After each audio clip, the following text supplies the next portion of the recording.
மாசேத்துங் சீன புரட்சியாளன் மாசேத்துங் வந்தார். அமைதியாக இருக்கத்தான் மரம் நினைக்கிறது, ஆனால் காற்றதை அப்படி இருக்க விடுவதில்லைங்கிறான். நாம் எந்த ஆயுதத்தை எடுக்க வேண்டும் என்பதை எப்போதும் நம் எதிரிகள் தான் தீர்மானிக்கிறார்கள் என்கிறார். ஆனால் திமுக எடுக்கிற ஆயுதத்தை நாம் எடுக்க முடியாது. ஏனென்றால் என் அன்பு மக்களே, கஷ்டப்படுகிற மக்களுக்கு கடைசி புகலிடம் கடவுள். அயோக்கிய அரசியல் தலைவனுக்கு கடைசி புகலிடம் காசு. அதான் திமுக இருக்கிற கருவி, ஆயுதம். அதை நாம தூக்க முடியாது, அது கேவலம். அதுக்கு இன்னும் 10 தேர்தலோட நாங்க தோத்து போவோம்.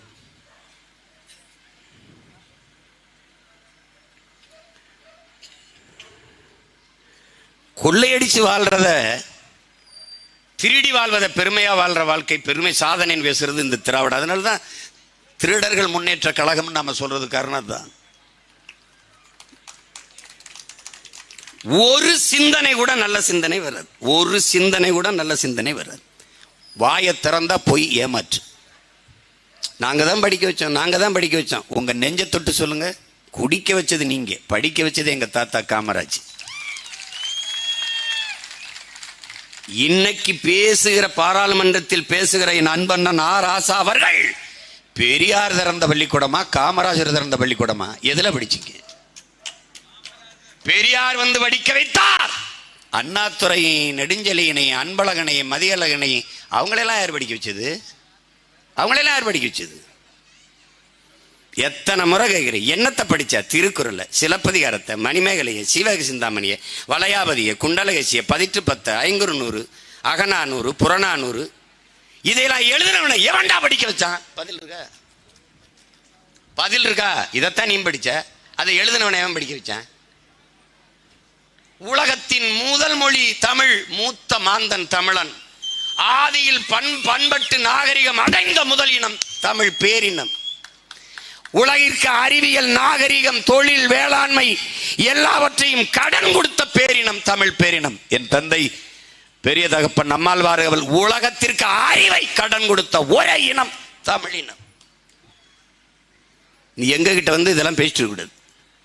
பேசிட்டு போங்க, பெரியார் வாழ்கன்னு சொல்லிட்டு போங்க. நாங்கள் எப்போதும் பெரியார் ஒழிகை அல்ல எங்கள் கோட்பாடு, பிரபாகரன் வாழ்க, அதான் எங்கள் கோட்பாடு. திராவிடம் ஒழிக அல்ல எங்கள் கோட்பாடு. தமிழ் தேசியம் வளர்க, எழுக, வெல்க, இதுதான் எங்கள் கோட்பாடு.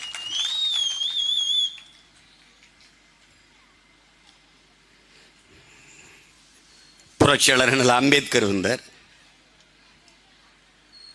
1000 ஆண்டுகள் நாம் அடிமையாக வாழ்வதை விட ஒரு நொடியேனும் வீரமாக சுதந்திரமாக வாழ்ந்து சாவது மேலானது என்று அரசியலை முன்வைத்தார். மிக எளிய கோட்பாடு தான் அன்பு உடன் பிறந்தவர்களே. இந்த குலத்திலே ஆடு குளித்து விட்டு செல்கிறது, தண்ணி அறிந்து விட்டு செல்கிறது, மாடு குளித்து விட்டு செல்கிறது, நீர் அறிந்து விட்டு செல்கிறது. உன்னை போல எலும்பு, நரம்பு, ரத்தம், சதை, பசி, உறக்கம், கனவு, கண்ணீர் கொண்ட சக மனிதன் இந்த குளத்தில் நீர் குடிக்க கூடாதா, குளிக்க கூடாதா? இந்த கேள்வியை எழுப்புவதுதான். அதனால்தான் புரட்சியாளரின் அரசியல் அது. அவர் முன்வைத்த அரசியல் அது. தாழ்த்தப்பட்ட மக்களுக்கான அரசியல் என்று கருதுவது எவ்வளவு தவறானது என்று புரிந்து கொள்ளுங்கள். உலகெங்கிலும் எங்கெங்கு மானுட சமூகம் அடிமைப்படுத்தப்பட்ட ஆழ்தளத்தில் வீழ்த்தி அழுத்தப்பட்டிருக்கிறதோ அத்தனை மானுட சமூகத்திற்கான விடுதலைக்கான சிந்தனை தான் புரட்சியாளர் அம்பேத்கர் அவர்கள் முன்வைத்தது என்பதை அறிவார்ந்த தமிழ் சமூக தம்பிதங்கள் புரிந்து கொள்ளணும். தாழ்த்தப்பட்ட மக்களுக்கான இடஒதுக்கீடை அண்ணல் அம்பேத்கர் பெற்றுத் தரவில்லை. அது வெள்ளைக்காரன் காலத்திலே கொடுக்கப்பட்டு விட்டது. அவர் போராடி பெற்று தந்தது ஒடுக்கப்பட்ட, பிற்படுத்தப்பட்ட மக்களுக்குத்தான்.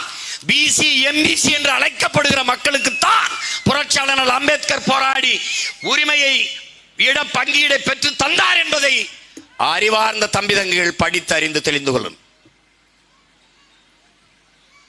இங்கே விபி சிங்கை போற்றுகிறார்கள், எல்லோரும் பேசுகிறார்கள்.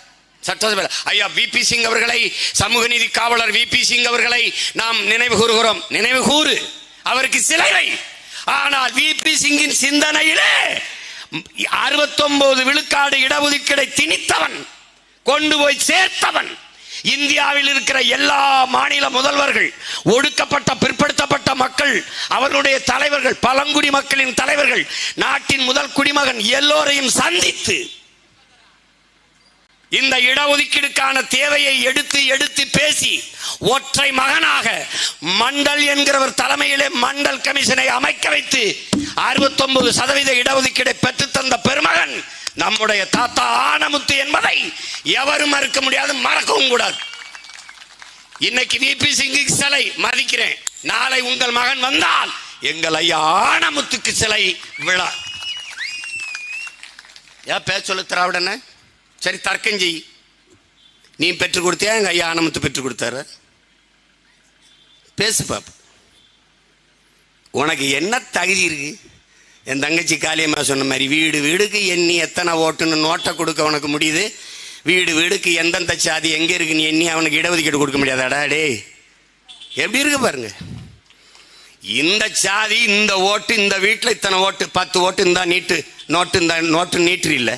நீ அவன்கிட்ட நீ என்னாலு வன்னியரா, நீ என்னாலு குயவரா, நீ என்னாலு நாவிதரா, நீ என்னாலு என்ன நெசவாளரா, முதலியாரா, நீ யாரு, ரெட்டியா இல்லை செட்டியா, என்னன்னு கணக்கெடுக்க முடியாதா? சொல்லு.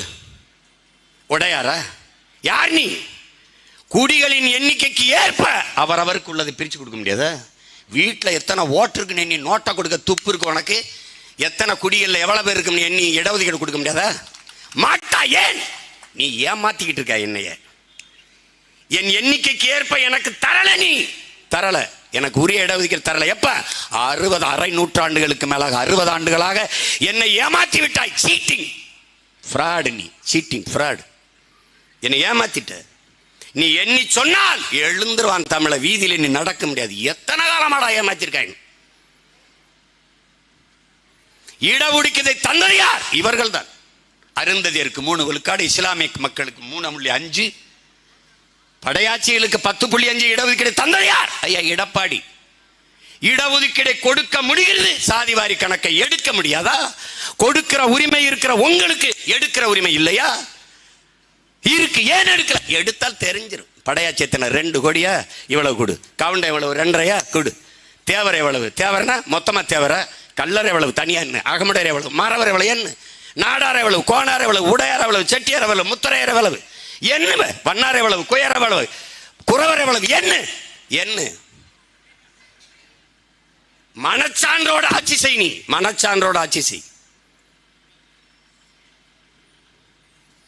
ஒண்ணும் கிடையாது.